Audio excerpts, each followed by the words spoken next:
Are you ready to take your business to the top? Well, strap in and hold on tight. You're listening to the Top of the Wall podcast from Red Wall Marketing. Business and marketing strategies to lift you above the competition and over the wall of mediocrity. Now, here's your host, J.R. Griggs. Hey, welcome to episode 2 of the Top of the Wall podcast, where we're going through our initial boot camp week, I guess we can call it, our little jumpstart week, where we're doing 5 episodes in a row to give you the basic foundations of growing a business, really the meat and potatoes of how to grow a business. And that's what we're looking at this week. And, the previous podcast, we discussed about how marketing is everything, and it's the, everything to your business, everything for your business, everything in your business. And this week the rest of this week, we're going to be looking at what I call CPR method for business growth. And today will be a quick introductory to that, where we'll discuss the general idea.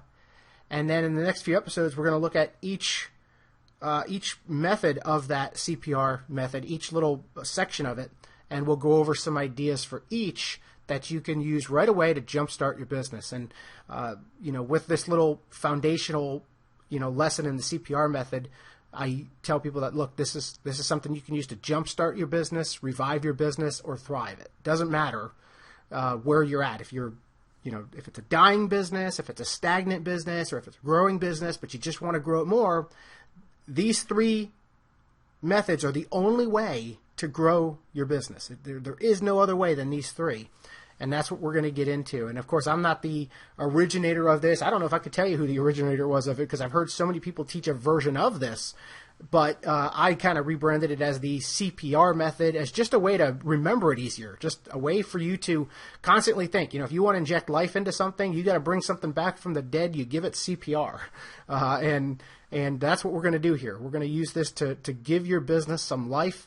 And in this case, it'll be CPR you could do even if it's alive and well and you just want to give it a little bit of a jump start. It's going to revive areas of your business that weren't growing or might need to grow even further. So it's going to be a lot of fun. We're going to really kind of dissect into here today with an introduction to it, and then we're going to get into some statistics and some basic ideas of how this works and how well it can work for your business. So the CPR, what that stands for is, and again, these are the only 3 ways you can grow your business. C, more customers. Okay, that's a given, right? I always get the Captain Obvious look when I tell people that more customers will grow your business. It's nothing revolutionary there, right? However, the problem with that is it's the only method that most businesses focus on. It's all about new customers. Get more customers, take out this ad, take out that ad, run around the streets yelling at the top of your lungs, I need more business, I need more business. And that's what every business owner tends to focus on. And it tends to be the only prong that they work on. They don't understand or grasp the other 2. And that's where you can start to see some failures, because, if you've done any, homework on marketing and advertising, the most money you'll spend, where it costs the most money in your business, is to get new customers. That is your highest acquisition cost, getting a new customer. So every bit of effort you put into it is going to be drastically harder than the other 2 areas we're going to cover today. So the other 2 areas are a little bit easier and a lot less money. Actually, should be a lot easier if done right, but most are focusing on that first one. So the second one is pricing, or what I like to call it is just profits per transaction. So more customers, that's the given, but what if we can also increase profit per transaction? And I'll go into that a little bit more today. And then the third would be repeat business. How do we get your current customers to come back and buy more? So those are the 3 areas. If you have all 3 of those firing in your business, you're going to be very successful. If you're constantly working on ways to increase your customers, increase the profit per transaction, and then increase the amount of times they buy from you, you will see extraordinary growth in your business. However, if you're focused on just one, and generally it's going to be the most expensive one, that's where you really get hung up and you miss a lot of opportunity. So we're going to get into a little bit of each one, and next week, next episode, we'll start with the customers, and then the one after that will go into the profits, and then the one after that will go into repeat business. And I'll kind of, give you some tips on each one, actionable stuff that you can take a look at your business and say, hey, am I doing these things, or can I implement them and jumpstart your business this week? So I'm excited to hear your stories about what these first 5 episodes do for you. I really do. Anytime I've implemented this with a business owner, it's done tremendously well for their business because, like I said, it is the meat and potatoes, it's the roots, it's the foundation, it's everything needed to grow a business.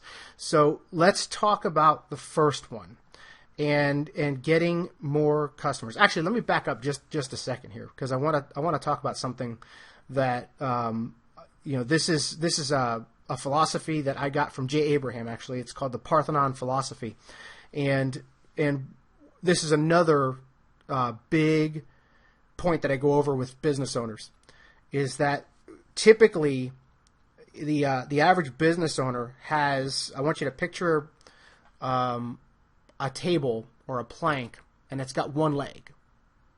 It kind of looks like a diving board, and it's basically a diving board philosophy. And the philosophy is that a lot of business owners will tend to have one avenue to bring in new business. They'll have one way. Like, typically it's going to be something along the lines of just direct sales. So they're going to have sales coming in, and this is their average.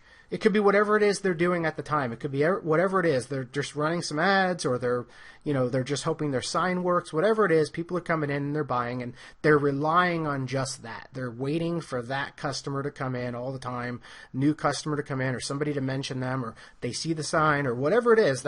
They're kind of hung up on that. Well, if you kick that leg out or put too much weight on the edge of the table, it's going down. It's not going to survive.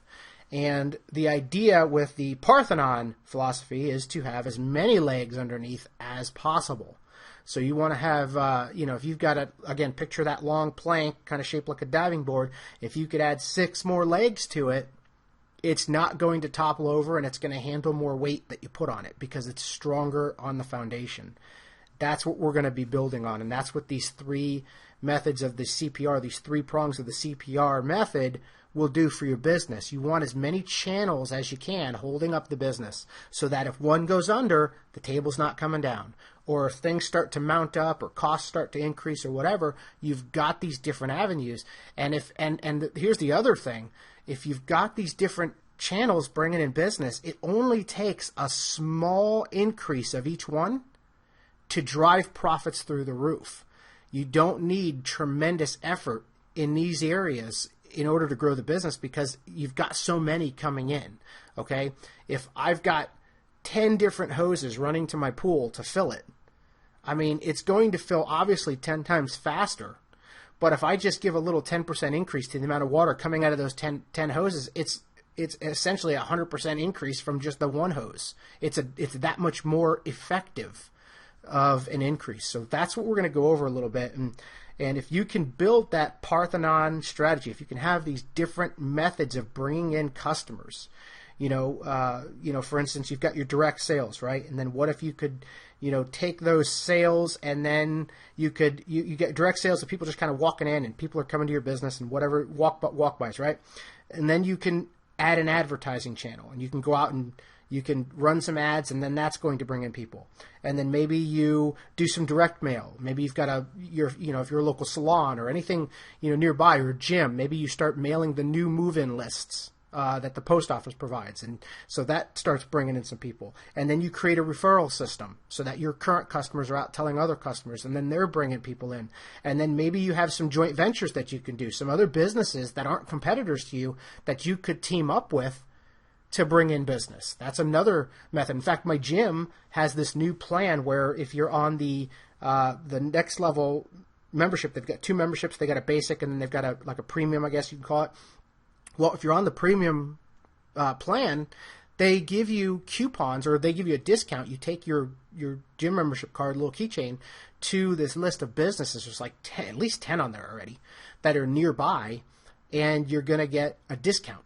on anything you buy there. Well, that's a joint venture where these business owners have gotten together and said, hey guys, you could help us sell more memberships because we're offering a benefit, but we'll send you more customers because that 10% is going to be enough to send somebody in to get a smoothie after their workout, or to go get, some food after their workout, or just stop by and see you because they know they get 10% off. It's a great model. That's a joint venture, teaming up with other businesses to increase sales. And that's another avenue right there, right? So let's say you were only relying on walk-bys, and now you've got your joint venture bringing people in, and you've got this direct mail campaign bringing people in, and you've got a great website and online campaign that's bringing people in. You start to bring in even more and more business. And if one goes under, it's not going to affect as hard as if it was your only method. So that's the, quick with the Parthenon philosophy, is get as many of those prongs as you can. And let's dive in real quick to the 3 areas. So these are going to be 3 areas where all of these will be prongs. So each one of these 3 areas has its own set of methods that are going to bring in more business. But as long as you have that foundation, that you understand that you need as many legs under there as possible, that's a great way to start, a great mindset to go into how to run your business. So let's look at the first one, right? So we've got bringing in more customers. And again, I know that you don't need me to tell you that you need more customers, right? But there's a lot of different ways to do that. We just discussed how to, create joint ventures, and, maybe using a direct mail campaign, and maybe having an online campaign, or, any of those methods. There's so many different ways to bring in more customers. Don't, rely on just, we put up a sign, we ran a couple ads, and that's it. We're hoping that, the place explodes. Get out of the box a little bit. Start thinking outside the box and finding other ways for customers to come in. And again, we're going to discuss this even more in the next episode, because we're going to discuss a few ways that you can bring in more customers, some new ideas that you might not have thought about, with some action steps for you. So again, we want to increase the number of customers, right? Then you've got your profit per transaction. And this is something that every time I mention it, everybody thinks that I am immediately talking about increasing prices. Well, I'm all for being high price, but you got to be high price for a reason. So yes, sometimes I will advise, hey, get out there and raise your prices, because if you're the lowest, you're just constantly competing to be the lowest. If you want to be the Walmart of your industry, keep in mind, you're constantly going to have to drive prices down. And Walmart can be the cheapest because of volume, and Walmart doesn't have to play by the same rules that, a mom and pop business has. They don't have to do that. They get breaks that you're not going to get breaks on. They get pricing from their wholesalers that you're not going to get. So, trying to play the cheapest game isn't always going to work. And, so I'm a fan of being high priced, but it's got to be for a reason. It's got to be for a reason. If you are, selling the same hamburger that I can get at McDonald's, and you're $3, you're $3 more, why? What's the purpose? Are you giving me any reason to pay that extra $3? You have to be able to do that, or else I'm just going to go to McDonald's. I try to avoid McDonald's as much as possible, but let's be honest. Your market's pretty diverse, and some of them just don't care. So if you're going to be expensive, have a reason. If you're going to be more money, have a reason for that. So it's not always about prices. It's about the value of what you're offering. It's about the value of it's knowing that I'm going to get way better ice cream at Haagen-Dazs than I'm going to get at McDonald's. That's a fact. I love Haagen-Dazs ice cream, so that's a fact. I will pay more money for that ice cream because it has a reason to be priced the way it is. And that's what you've got to focus on. But let's get away from just pricing, okay? Because initially that's probably what everybody thinks is, okay, well, I just got to increase prices. However, as I said, you got to have a reason, but there's more ways to increase the profit per transaction than, just raising prices. So you can bundle things together to increase your profit per transaction. A good quick example of that is, if you've got, if you're at a coffee shop, let's say you got a coffee shop and somebody's coming in and buying, typically buying coffee. Well, if you can offer them a small discount on a muffin, for instance, because they bought that coffee, they may, a certain percentage anyway, take you up on that offer, take the muffin, buy that with the coffee, and of course you did discount the muffin, but as long as there's still profit after the discount, you still increased the profit for that transaction. Maybe you didn't increase, or maybe you didn't match what it would have been if they bought them separately to begin with. So let's say maybe typical coffees, let's go with $1 to make it easy, and it only cost you 20 cents. It's 80 cents, right? And let's say the muffin's $2, and that costs a little more. Maybe that costs $1, okay? So that the muffin costs you $1. So if somebody typically buys those two together, you've got $1.80 in profit. If my math is correct there real quick on my head, you get about $1.80 in profit, right? If they were to buy them together. The fact is, though, most of your customers aren't necessarily buying them together. They're buying them either separate, or they're buying just the coffee because that's the primary thing they're coming in for.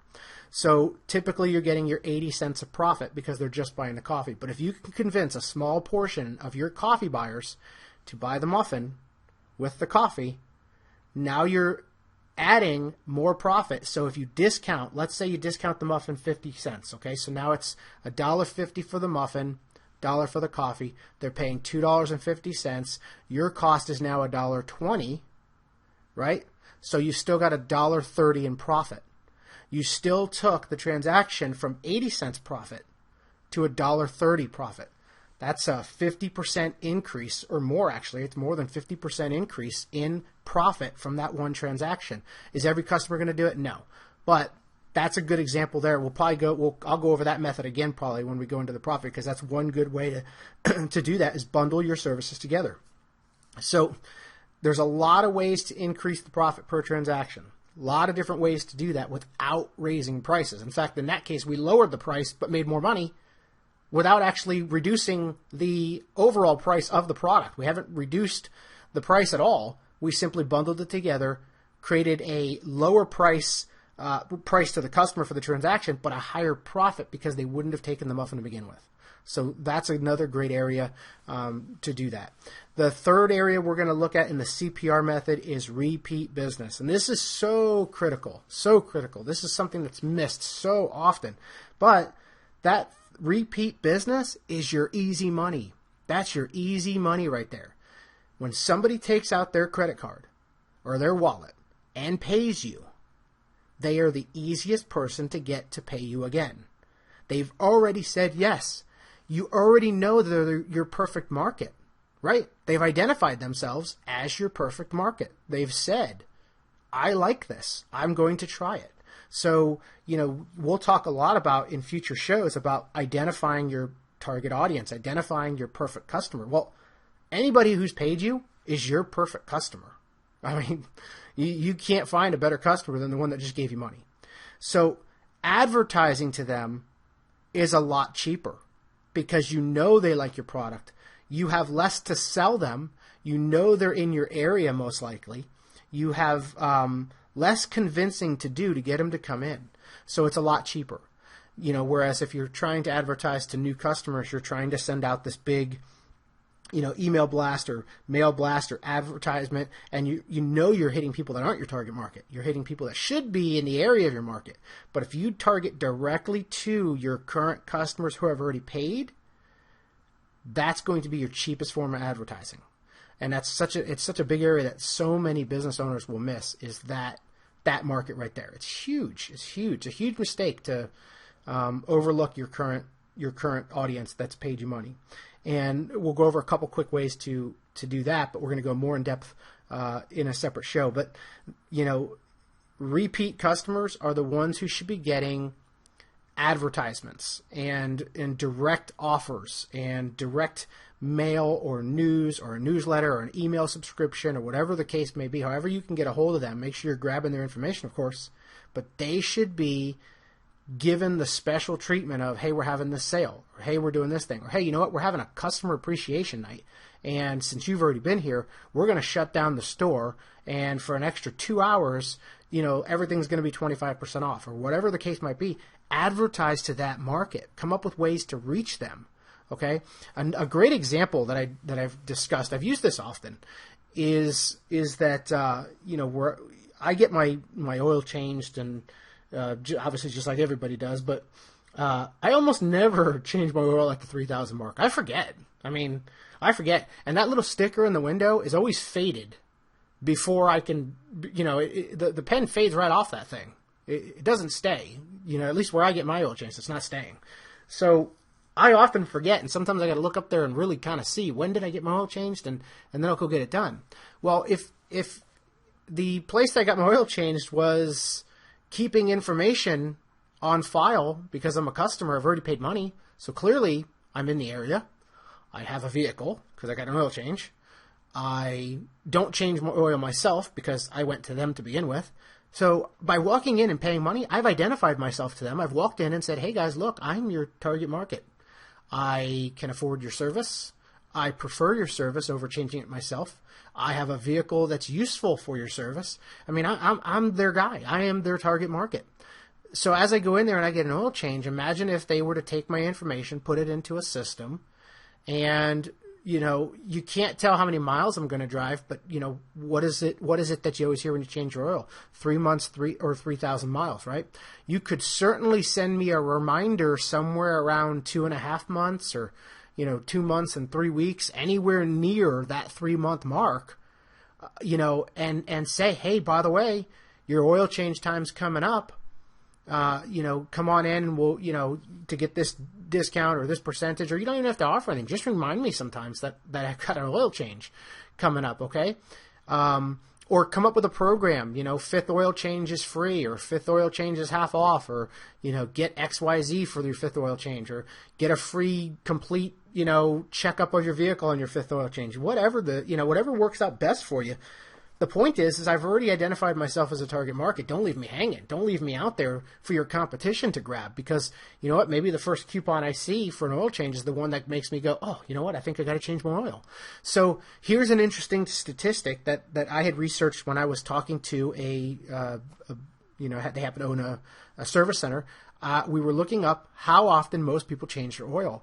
And the average person changes their oil, at least back then, I don't know if it's changed any, the average person was changing their oil every 5,000 miles. Well, that's 2,000 miles, almost double what it's supposed to be, because they're not remembering, or they don't feel like taking it in, or, whatever the case is, they're going almost double the length they should instead of coming in every 3,000 miles. Well, if you're the service shop, if you could take your current customers and reduce that even to 4,000 miles, you're making more money. There's no other way around it. You're making more money. If you can get customers to be loyal to your service shop and change their oil 2-3 times more per year based on the fact that they're coming in earlier because of the miles, that's great. You could even get a smarter system, by the way, that these exist, where you could kind of tell that this customer likes to come in every other month. They must drive a lot. They come in every 2 months. Adjust the offer to send out every 2 months to that guy. There's all kinds of ways to do that. It's having the mindset and the initiative that, wow, that repeat customer is the big money. That's the big money. And the same if you've got an online business and you got customers that are coming in buying things, send them offers. Send them offers. I got Redbox, that my wife and I use all the time with the kids. We go get movies from there. I'm always getting offers from them. Buy one, get one free this weekend, or buy one, get one half off this weekend. They know I'm the perfect customer. They know that I am the cheapest person to advertise to because I've already used the Redbox. I know how to use it. I have an account on file. I am the perfect customer to say, hey, come spend money with me, rather than trying to find somebody else who's never used a Redbox before. Of course, they're still marketing to those people, but I am a cheaper cost for my money, for my acquisition, for my return business. So, look around. You'll notice a lot of companies are doing that. They're targeting you because you're repeat. Think about all the different customers. Sweet Tomatoes. My kids love going to Sweet Tomatoes, and we like going there because at least it's a healthy buffet. Soups and salads, and they're always sending me coupons and offers to get me back in the door because they know that I'm the cheapest person to get in there. I've already said I like it. So keep that in mind. Keep that in mind, that those customers that have already done business with you are your number one market. Now, let's just take a look at an example here of, what it would look like if you could increase these 3 areas in your business. So we've gone over the basics. Again, we're going to go more in depth in future shows. let's look at the basics here. So let's say you've got 1,000 customers, okay? And the average dollar per sale, okay, is $100. And the average customer will purchase from you 2 times, okay, in a year. So you average 1,000 customers for the year. They spend about $100 each time they're in there, and they will come about twice within the year. That's $200,000 in revenue from, that customer base, if those were your numbers. And we're just going to use round numbers here. If you could increase that just 10%, and instead of 1,000 customers, you get to 1,100. So you go out and you pick some of these strategies we're going to cover on new clients, new customers, you get to 1,100. If you could apply some of these methods to how to get more profits per customer, per transaction, and you could increase it to $110, okay, just 10% increase, $110. Then if you could just take the average repeat of a customer from 2 to just 2.2, okay, not everybody's going to follow these things. You're not going to have a 100% success rate, okay? It's not a 100% success rate. I've had businesses apply some of these strategies. They'll go out and they'll do something, and salesmen or managers or whatever stop the efforts because they didn't feel like it was working. They got tired of rejection. And what I'll hear is, well, 9 times out of 10 they were rejecting us. Okay, well, that means you had a 10% success rate. What does that 10% do to your bottom line? Let's add it up. It's enormous over time, and it would take time to show them these numbers to go, oh, wow, actually, yeah, even though we're failing 90% of the time, that 10% increase is amazing. So let's look at this 10% increase. So again, 1,000 customers to 1,100, transaction size from 100 to 110, repeat business from 2 to 2.2. That takes, you could do it on a calculator, that takes your $200,000 that you had in revenue and turns it into $266,200 in revenue. That is a 33% increase in business by just focusing on a small 10% increase in each area.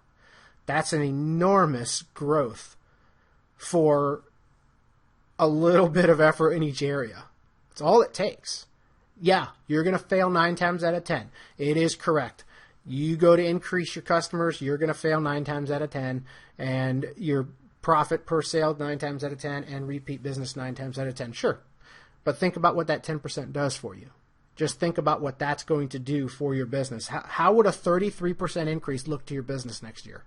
You can do the math on your own. I assume it's going to be a very nice increase. Now, if you were to take those same efforts and apply a 33% increase, do those numbers. You could do those on your own. But let's say, go with a round number. Go 30%. Let's say you just put 30% of an increase into the number of customers, the profit per transaction, and the repeat business. Do those numbers in your business and see where you would end up with those minor changes. Okay? So that's the CPR method. That's it right there. Increase customers, increase profit per transaction, and increase your repeat transactions, your repeat business.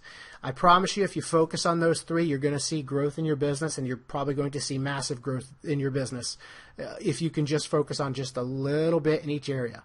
So focus on a couple ways to make some changes that'll bring in more customers, but then don't stop there. How do you get more profit per transaction? How do you get them to come by and buy more? And take a look at your business. Run these numbers for yourself. Take a look at do the numbers. You should know these things, by the way. Do the numbers. How many customers do you have a year? How much do they spend on average? And how often do they come back? And then see what a 10% and a 30% increase would do for that. I'd be surprised if you're not jumping up and down with possibilities, from those changes. So that's it for this week. That's it for this show. I'm already in the mode of just doing one a week. That's it for this show. The other 3 episodes coming up this week will be packed with info on those 3 areas. So you're going to have lots of fun with this. I think we're going to cover a lot of areas where you could grow those 3. and really grow your business. So I'm excited to keep going here with this little first week of boot camp and jumpstart for your business. I hope that you're able to take some of these actions and apply them and start to see some increases. I will see you on the next episode.